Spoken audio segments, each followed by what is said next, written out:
Hello again, friends. It's time for another In Other News.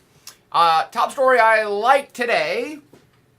Actually, it's been unfolding for a few days. There's a lot of action going on in the Philippines. Yeah, let's shift to Southeast Asia. Haven't done a story from there for a while. And there's a whole lot of action going down. Actually, right this second, there was an earthquake that was reported off the coast of Philippines that I don't think is amounting to Titanic damage, but it reinforces a concept that the Philippines is on the edge of the Pacific Ring of Fire, just like Japan is, just like all the places around the Pacific are, which means it's got a lot of tectonic activity and therefore a lot of earthquakes and potential for tsunamis and stuff like that. Again, I don't think this is a big one, but when I saw the story today, it just reminded me that, hey, there's actually a lot more other hot activity happening on the Philippines that I think you should know about, and that's the In Other News. By the way, the Philippines is an awesome country. Awesome! Shout out to my Filipino brothers and sisters. The Philippines has been a strong U.S. ally for about 100 years since we kind of controlled the place during our brief imperial phase.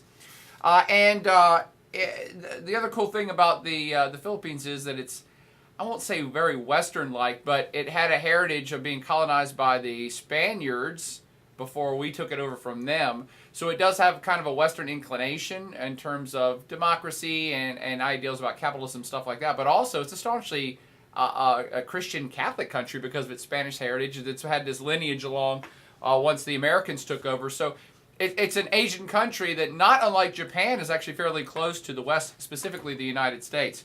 And it's really cool just from a physical standpoint in that it's an archipelago. How often do you get to say that word? And it's an archipelago nation, meaning it's comprised of lots of different islands. I think it has over 7,000 islands. There's like 4 or 5 kind of main ones, but counting the even dinky ones, like 7,000. And that actually brings us to the story that I'm excited to bring to you, bring awareness to you about what's going on in the Philippines. And that is because of this archipelago nature. And you do have to think about physical geography when you're ever trying to understand a place or understand current events. And due to its kind of archipelago nature, that there's lots of different islands that are separate by water over a fairly a big area. It's a decent-sized country. I think it's the 12th or 13th most populous country on planet Earth with 94 or 95 million citizens scattered across 7,000 islands.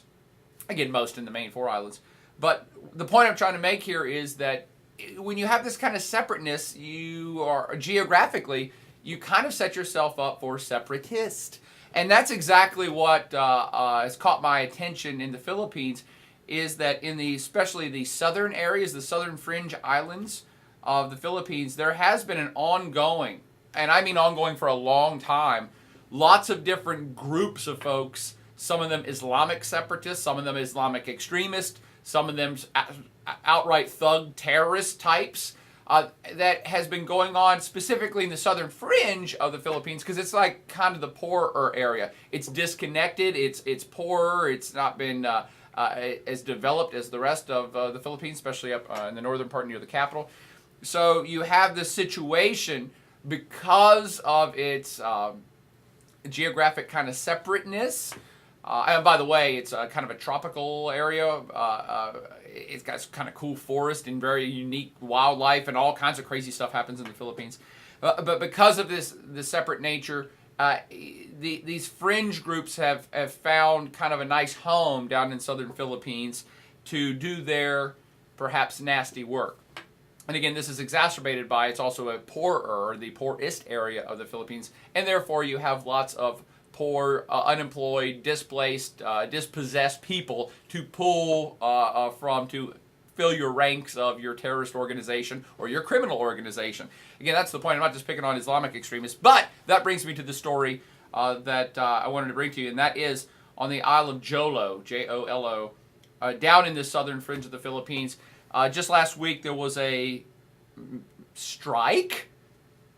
They're not really defining exactly what happened, but there was some sort of military strike against some terrorist groups down on this Isle of Jolo, and specifically, the folks that were taken out were identified as part of Abu Sayyef, and Abu Sayyef is a Islamic extremist group that is does terrorist acts across the Philippines and kidnaps people all the time. I believe their mission is kind of as a separatist group, that they don't like the government of the Philippines, and they don't feel they got a fair shake, and so and most of the Philippines is Christian and they're Islamic. So I think Abu Sayyef, which is registers as a terrorist group in the United States and most of the Western world, if not the whole world, I think their mission is like full on separatist, pull away, become your own state, and they're going to achieve those means by terrorist acts. Okay, they've been around for a while. The Philippines government's been fighting them for a while, and the United States government has been helping them for a while. The other group that's on this island, and probably in other islands in southern Philippines, is, and I always butcher the pronunciation of this, Jemaah Islamiyah, and JI, you'll often see it abbreviated in the press, another worldwide recognized terrorist group that has bases and operations in the southern Philippines, but I'm sure they blow stuff up in the Philippines too. However, I believe their general mission is more like an Al-Qaeda. They're just anti the West, anti all organization, anti all states that they happen to be in. And the JI group is responsible for most of the bombings that have happened actually in Indonesia. Remember the big Bali bombing, or if you've heard of that, the big Bali bombing, I believe back in 2002. It's the JI guys that were responsible for that, and they're the ones that are responsible for a lot of activity, a lot of kind of radical activity that happens throughout Southeast Asia, specifically Indonesia. But again, some of their bases and their training camps are down in this southern Philippines part that's kind of disconnected. It's a great place to hide, is, a jungle archipelago in the southern Philippines. Now, why would I suggest that, what happened last week, I believe it was just Friday, is that a strike, the U.S. and the Philippine government said, hey, there was this strike, and we took out a bunch of bad guys. We took out some Abu Sayyaf and some JI bad guys on the Isle of Jolo. They're not really defining the strike, and here's why I think they're not defining the strike. I think it was a drone strike. The drone wars! I'm telling you! This stuff is on!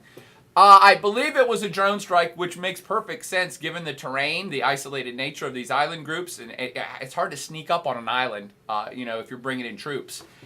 Drones can do it real good, though, because they just from the air. So I'm making the assumption this was a drone strike, which means it certainly was conducted by the United States. And that leads to a kind of bigger story of what would the United States be doing here. The United States, again, and the Filipinos are fairly tight allies. The United States has been helping the Filipinos in anti-terrorist activity for over a decade. I believe the U.S. was helping them before even the 9/11 attacks.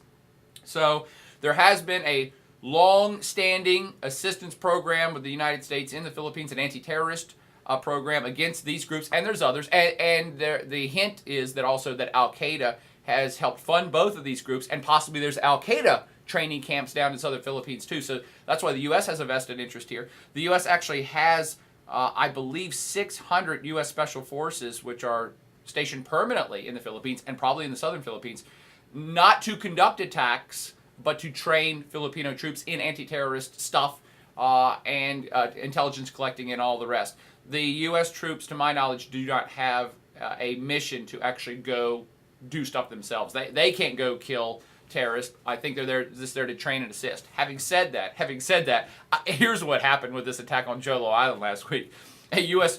special operative dude and probably 20 of them were standing behind a Filipino dude as they played a video game, which was a drone attack on the Isle of Jolo. And they're like, yeah, go right, dude. Go right. Okay, go. Okay, drop the bomb now. That's the oversight that would probably happen here. Because let's face it, the U.S. is the king of drone technologies and drone attacks on planet Earth.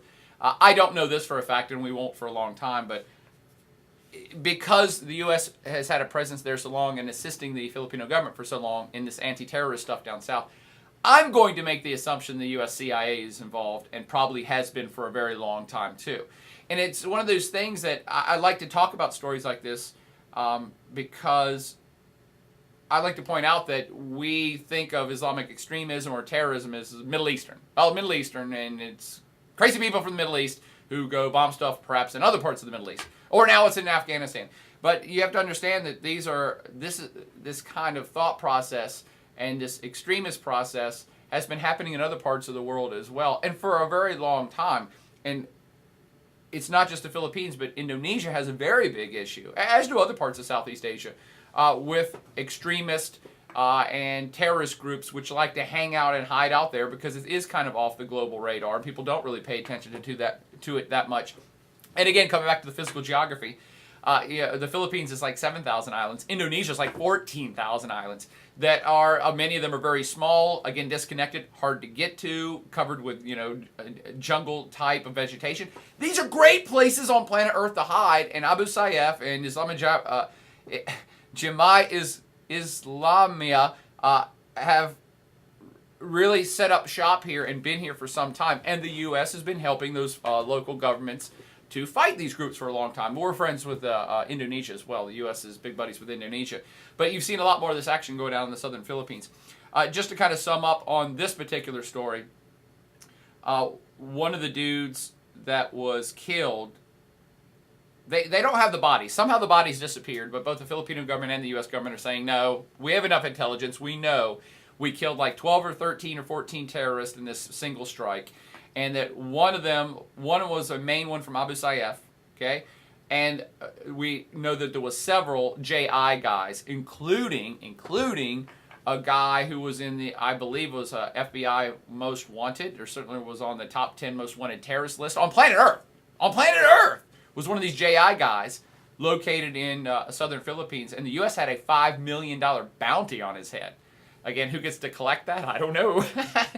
But if you want to make some fast money, go terrorist hunting in the southern Philippines, because apparently there's some other major players down there with bounties on their head. The main JI guy that they got with the $5 million bounty on his head was the dude responsible, was a major bomb maker who was responsible for most of the bombs that went off in Bali and other parts of Indonesia attacks that had been hanging out here for some time. So interesting story from the Philippines that throws light on a lot of anti-terrorist activity, terrorist and anti-terrorist activity that maybe has not cropped up on your radar because it's in the Philippines. What? It's in Southeast Asia. You don't think about Islamic extremists there, but yes, indeed there are, and it's a nice, again, a nice area to cultivate extremists from, because parts of Indonesia, and specifically parts of southern Philippines, do have endemic poverty and folks who feel detached from the government because of geographic but also political and economic reasons. What a great recruiting station and a great place to hide for Islamic extremist groups. Not so much for Abu Sayyaf and JI in this particular circumstance. But that, I hope, is enlightening and gets you to think about other parts of the world and the global war on terrorism and everything else happening in a great country, by the way, Philippines, with the assistance of the U.S. government, who is there perhaps, in more than just an advisory role with our new funnest toys, the drones, which just hit Jolo Island. But for now, party on.